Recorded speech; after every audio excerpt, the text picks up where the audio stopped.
Al final, los que ganan son los que nunca se han rendido. Hola, estimados amigos. Convencido estoy que al frente tengo estudiantes ganadores. Antes de empezar a describir las características generales y particulares del hueso fémur, que constituye el esqueleto del muslo, quiero iniciar la descripción del mismo haciendo hincapié en lo siguiente. Primero, diagnóstico de lo que observamos. En la imagen derecha, de acuerdo a la posición anatómica, tenemos una visión anterior del extremo proximal del fémur. A la izquierda, en posición anatómica, tenemos una visión posterior de la extremidad proximal del mismo hueso a estudiar, fémur.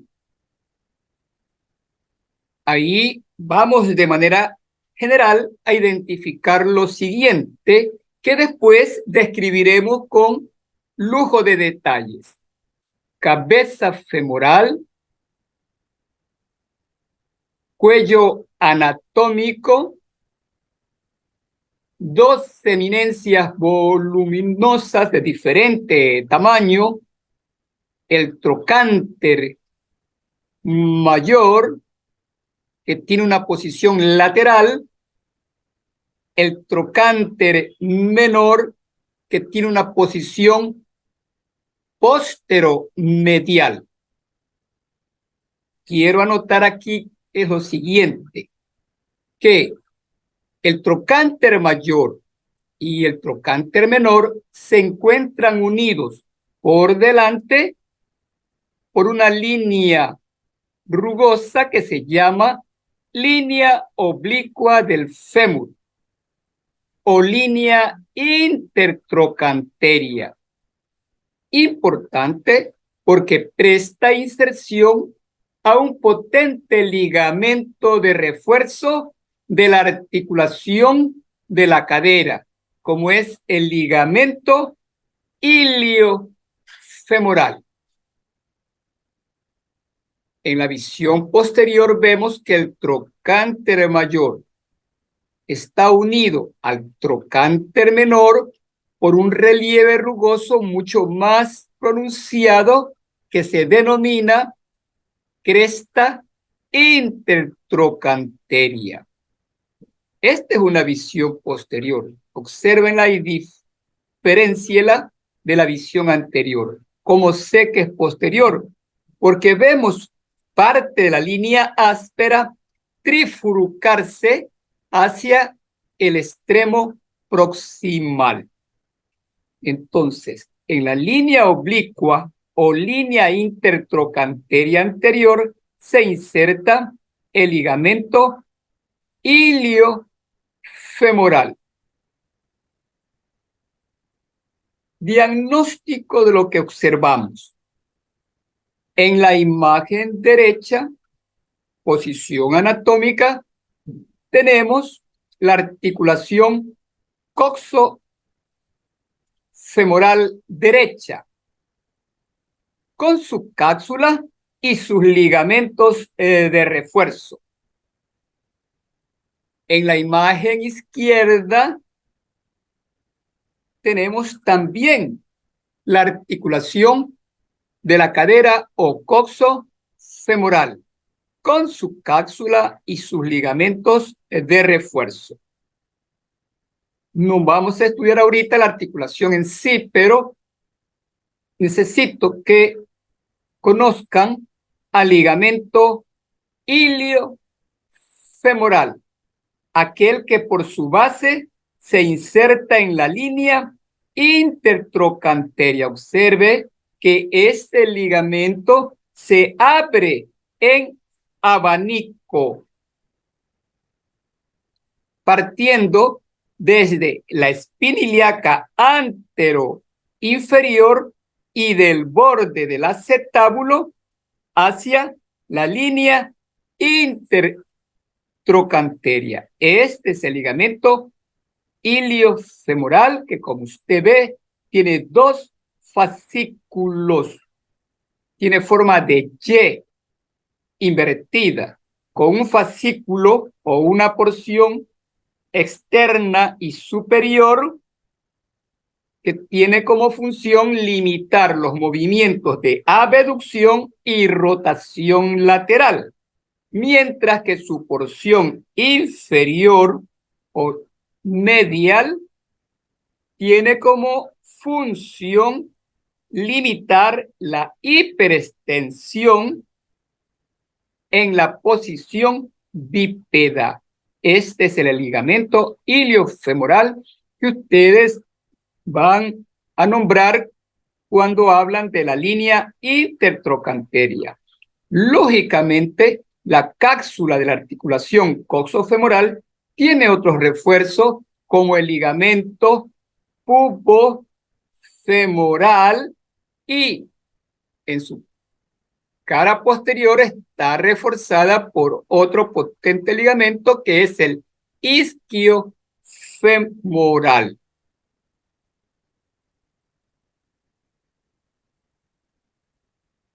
Segundo, otro punto que quiero hacer de relevancia corresponde a que el fémur presenta dos ángulos importantes que tienen que ver o que facilita los movimientos de la cabeza femoral en el acetábulo.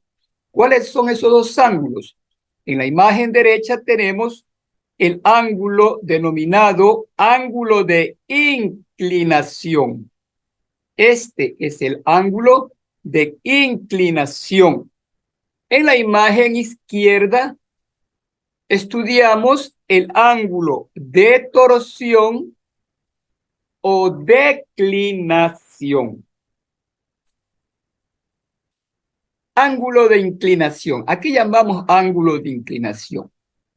Si usted observa, el eje de la cabeza y cuello lleva una dirección oblicua que al unirse con el eje longitudinal de la diáfisis forman este ángulo que recibe el nombre de ángulo de inclinación, que como promedio tiene una abertura que usted observa ahí, como promedio de 126 grados.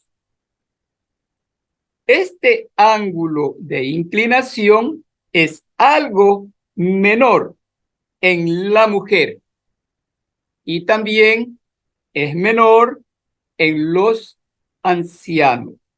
Entonces, el ángulo promedio, el valor promedio del ángulo de inclinación en un adulto viene a ser de 126 grados. ¿Qué es el ángulo de torsión?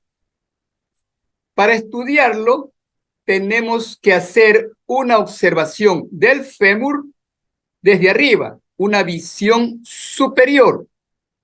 Y vamos a observar que el ángulo de torsión o declinación está formado por dos líneas. Uno que corresponde al eje de cabeza-cuello que se une con el eje transversal del extremo distal del fémur, formándose entonces este ángulo que ya hemos dicho se llama de declinación o de torsión, que en el hombre aproximadamente mide 7 grados, mientras que en la mujer alcanza un valor de 12 grados. Tanto el ángulo de inclinación como el de declinación o de torsión son dos ángulos importantes, repito, que van a permitir los movimientos rotatorios de la cabeza femoral dentro del acetábulo, favoreciendo de esta manera los movimientos de flexión, extensión, abducción, aducción y rotación del mismo. Cuando por alguna patología el ángulo de inclinación disminuye, vamos a hablar ahí de coxa vara. Cuando este ángulo de inclinación aumenta en su valor, vamos a hablar de coxa valga.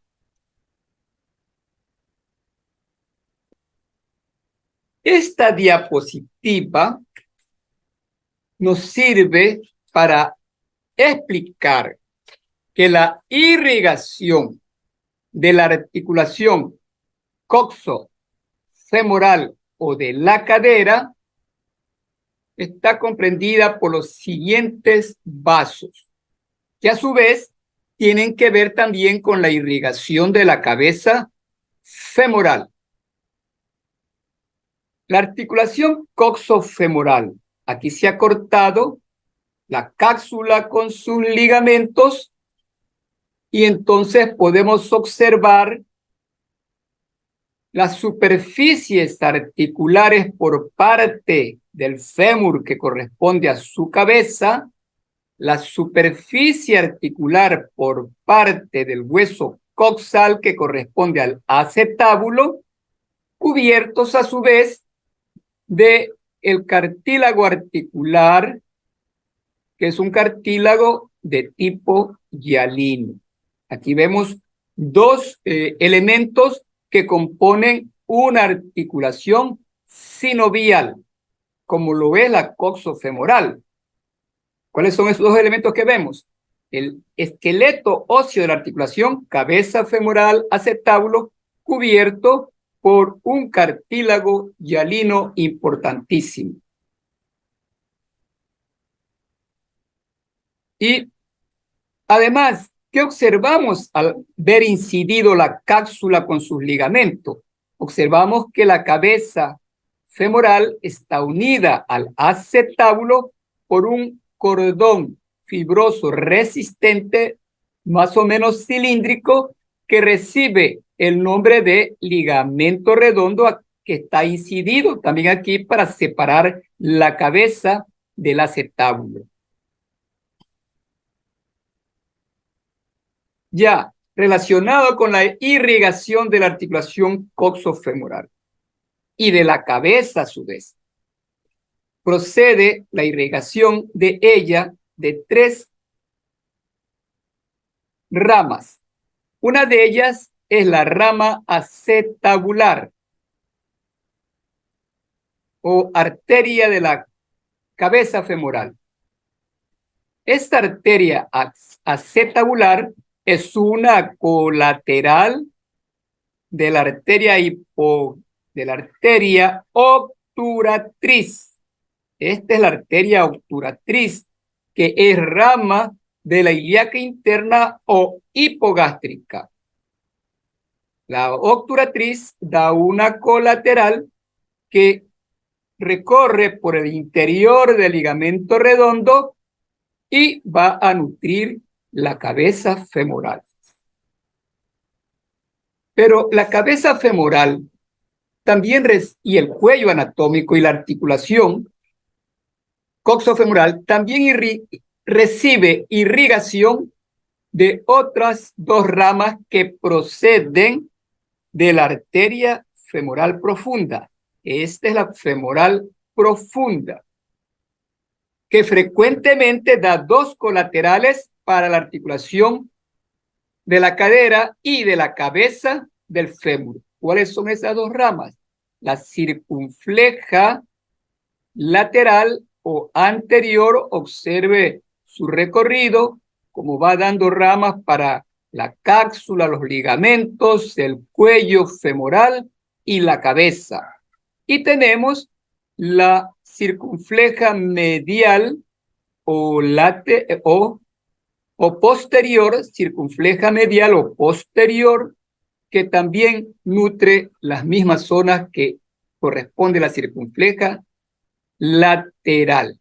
Pero observemos en la visión posterior el trayecto de la circunfleja medial o posterior y veamos sus ramas que avanzan hasta la cabeza y comparemos con el grosor, con el calibre de la circunfleja lateral, con el calibre de la rama de la cabeza femoral procedente de la obturatriz, y podemos decir pues que el que mayor calibre, que las ramas que tienen mayor calibre para la irrigación de la cabeza femoral procede de la circunfleja medial o posterior.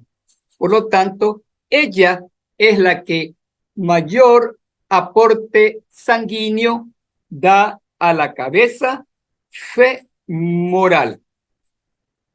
Y esto es importante tener en cuenta porque cuando hay una fractura del cuello anatómico del fémur, estos vasos, sus ramas se van a lesionar y entonces la cabeza va a quedar abastecida solamente por la arteria de la cabeza del fémur que procede de la obturatriz. Esta arteria, como vemos, este vaso va a ser insuficiente para nutrir la cabeza femoral. Va a ser insuficiente y entonces la cabeza va a entrar en un proceso patológico que se llama necrosis avascular aséptica, que va a terminar con el tratamiento quirúrgico de reemplazo de la cabeza femoral por una prótesis metálica. Entonces, en conclusión, la articulación coxofemoral, la cabeza del fémur, recibe irrigación procedente de dos elementos vasculares principales a través de sus ramas, ¿cuáles?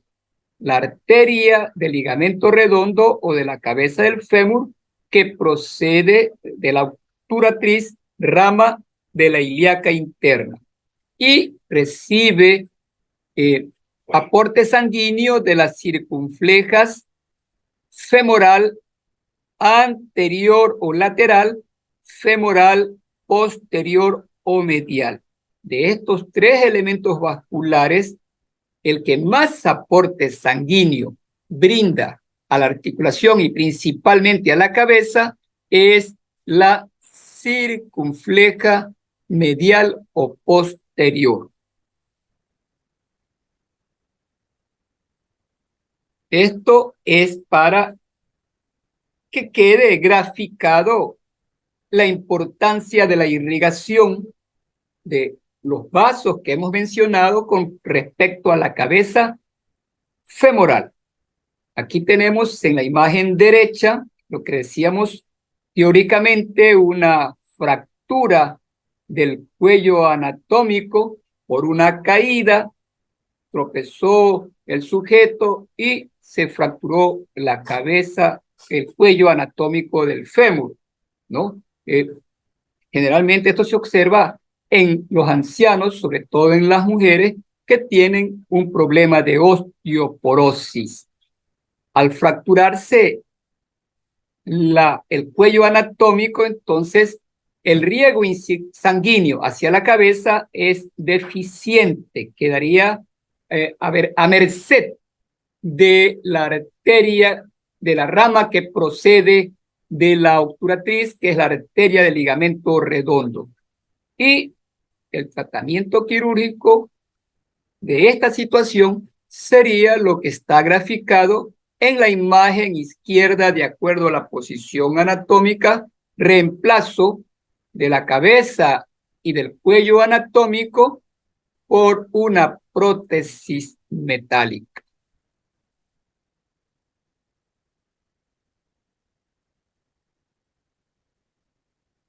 Esta diapositiva es para que ustedes ya vayan conociendo los nombres y los elementos que unen los huesos de la rodilla y que ya lo vamos a estudiar en otra clase de manera detallada. Primero damos el diagnóstico de lo que observamos. En la imagen derecha, de acuerdo a la posición anatómica, tenemos una visión anterior de la articulación de la rodilla. En la imagen izquierda, de acuerdo a la posición anatómica, tenemos una visión posterior de la misma articulación. Lógicamente que aquí se ha cortado, se ha disecado la cápsula y gran parte de sus ligamentos. Y recordemos que la articulación de la rodilla está formada por 3 huesos, como son el extremo distal del fémur, el extremo proximal de la tibia y el hueso de la rótula. El sesamoide más grande de nuestro organismo forma parte de la articulación de la rodilla. El hueso peroné, que es el hueso externo de la pierna, el hueso peroné o fibular, no forma parte de esta articulación. Los huesos que constituyen la articulación de las rodillas son el extremo distal del fémur, el extremo proximal de la tibia y el hueso de la rótula o patela, también se la llama, y que no está en el gráfico. Entonces, en este gráfico podemos identificar ciertos ligamentos que cuando usted estudia el femoral, el hueso del fémur, lo está constantemente mencionando. Por ejemplo, esta es una visión anterior. ¿Cómo sé que es una visión anterior? Primero, es una visión anterior porque vemos los cóndilos femorales que han sido levantados y vemos que hacia adelante, en este caso está hacia arriba, hacia adelante se unen en esta superficie articular en forma de polea que se llama tróclea femoral y que sirve para unirse con la cara posterior del hueso rótula o patela.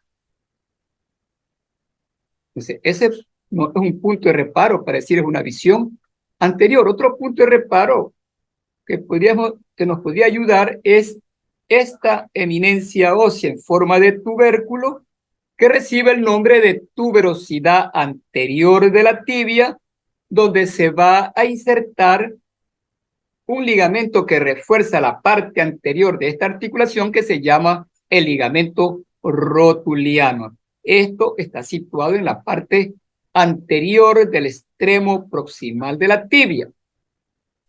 ¿Y cómo sabemos que esta es una visión posterior? Porque en la visión posterior observamos claramente que los cóndilos femorales están separados por este espacio que se llama hendidura intercondilia, hendidura o escotadura intercondilia, donde vamos a encontrar donde se van a alojar dos ligamentos importantes de la articulación de la rodilla, como son los ligamentos cruzados. Estos son los ligamentos cruzados que usted va a escuchar, que usted va a estudiar cuando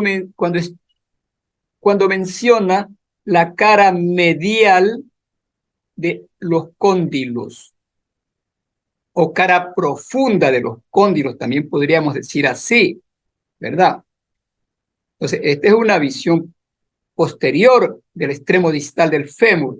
Y también es posterior esta imagen, porque aquí vemos en parte la línea oblicua de la tibia. Esta es la línea oblicua de la tibia que está situada en la cara posterior de la tibia. La tibia tiene tres caras, como usted puede ver. Una lateral, una medial o anterolateral, anteromedial, y una posterior, ¿no? Hay una serie de puntos de reparo para señalar por qué es esta una visión anterior, por qué la de acá es una posterior, ¿no? Y entonces usted búsquela, además de la que yo les he indicado. Bien, vamos a lo que interesa fijar en estos momentos, porque ya la articulación de la rodilla será otro tema para estudiarlo en forma detallada y que es muy importante conocerlo. En la escotadura intercondilia se alojan dos ligamentos fuertes, como usted ve, resistentes, que unen el fémur a la tibia, y son los ligamentos cruzados. Cruzado anterior, cruzado posterior. El cruzado anterior, la definición de anterior y posterior, podríamos decir de acuerdo a su inserción terminal. El ligamento cruzado anterior termina en la superficie preespinal, mientras que el cruzado posterior termina insertándose en la superficie de la tibia retroespinal. También usted ve que el ligamento cruzado anterior parte ¿de dónde? De la cara profunda o medial del cóndilo lateral hacia la superficie preespinal. Eso, de acuerdo a la posición anatómica, tomando como referencia una línea central del músculo. Y el ligamento cruzado posterior, en cambio, se extiende desde la cara profunda del cóndilo medial hacia la superficie retroespinal. Estos son los ligamentos cruzados en una visión anterior. Acá tenemos, este es el posterior, este es el anterior, ¿no? Aquí tenemos los ligamentos cruzados observados en una visión posterior, que están alojados en la superficie, en el espacio, en la escotadura intercondilia. Ligamentos que tienen como función impedir los movimientos o el movimiento anteroposterior. Impiden, limitan los movimientos o el movimiento anteroposterior de la rodilla. Ya veremos qué sucede cuando uno de estos ligamentos se lesiona. Esos son ligamentos intracapsulares de la rodilla. También aquí podemos observar dos ligamentos que se menciona cuando usted estudia el fémur, la tibia y el peroné, como son los ligamentos colaterales. Colateral, fibular o peroneal, el externo, colateral, medial o tibial, el ligamento interno. Estos son ligamentos extracapsulares que refuerzan la articulación de la rodilla. Observen cómo el ligamento colateral fibular se extiende desde la tuberosidad del cóndilo lateral hacia la cabeza del peroné. mientras que el colateral medial o tibial se extiende desde la tuberosidad del cóndilo medial del fémur hacia la parte superior de la cara medial de la tibia. Estos ligamentos, usted lo va a diferenciar por su aspecto, por su grosor.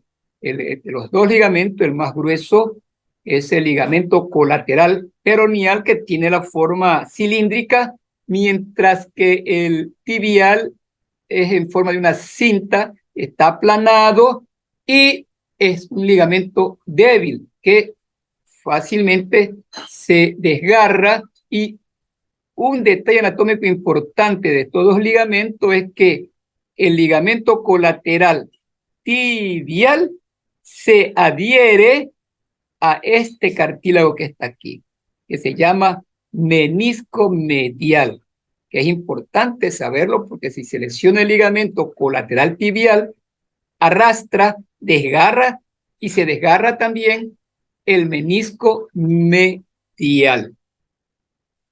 Esto es lo que quería hacer hincapié antes de empezar, y vamos de aquí pasamos a la descripción de las características generales y particulares del hueso del fémur.